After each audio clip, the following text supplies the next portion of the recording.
যেটা 15 বছরে হয় নাই সেটা আজকে হয়েছে।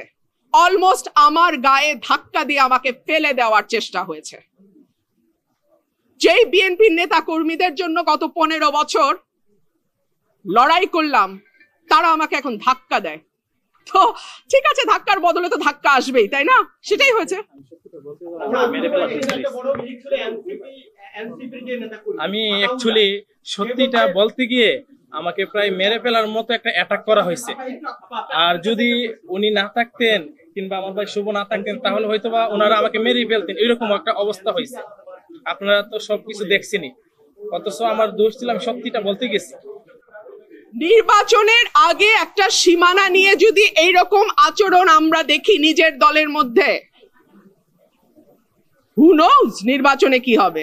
মুশকিল হচ্ছে উনি যেহেতু খুব পরিচিত কোনো মুখ নন, উনি এনসিপি থেকে এসেছেন না জামাত থেকে এসেছেন আমি জানি না, তবে উনি প্রথম, আমি জানি না যার কথা আপনি বলছেন, একজন আমাকে ধাক্কা দিয়েছেন, পাঞ্জাবি পরা, হ্যাঁ একজন ধাক্কা দিয়েছেন।